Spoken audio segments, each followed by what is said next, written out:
Now we head to California, which was once the greatest place to live, really in the world, and it's becoming tougher to live in California by the day. What's happening? Trace Gallagher is on this story for us tonight. Trace?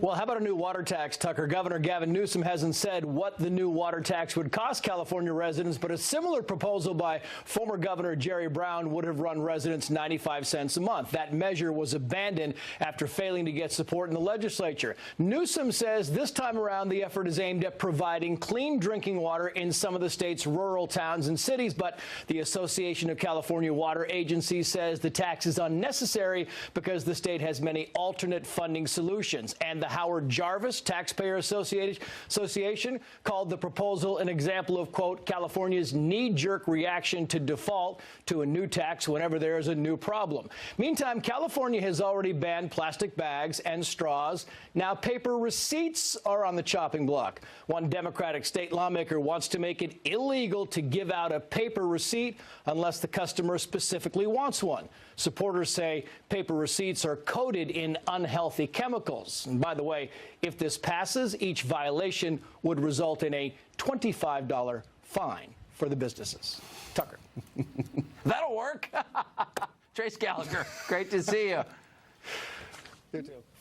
Author and columnist Mark Stein joins us tonight. You know, sometimes, Mark, you hear an idea that's so brilliant, it's a transformative idea. It's almost like when Galileo got back from stargazing and hit you with it, and you're like, yeah, that makes sense. I was walking down Market Street today, in fact, in San Francisco, and there are people passed out, and there's human feces all over the sidewalk, and it occurred to me, if only they would ban paper receipts, maybe all of this would be better.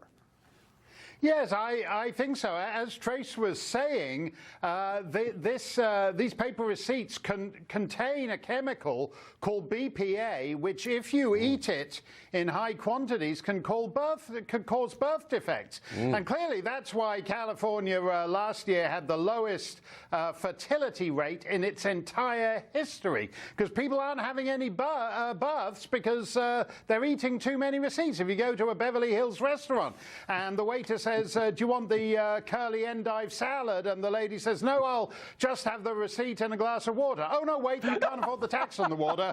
Just bring me the receipt. I had a 40 receipt a day habit. I used to buy packs of cigarettes just so I could eat the receipts.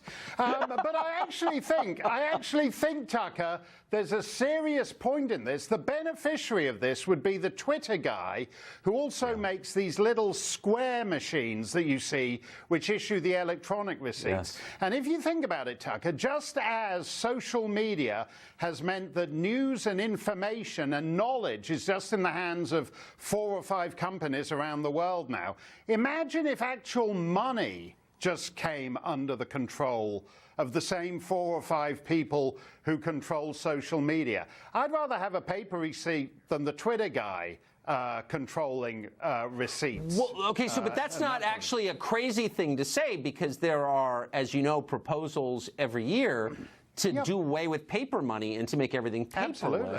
So why, at a time when big tech has shown no respect for the First Amendment, for freedom of association, for really any right at all, where they ape communist China, why would we trust them to control all of our commercial transactions?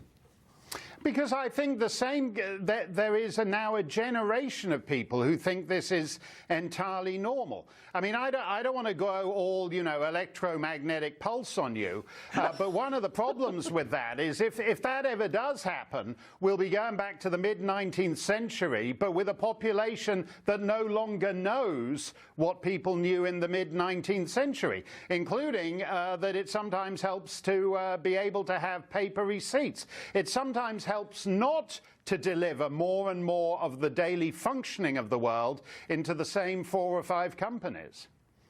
That's so... I actually hadn't put those together, but I should have. That's why we're always so grateful to have you on. Mark Stein, a genius. Thanks a lot, Tucker.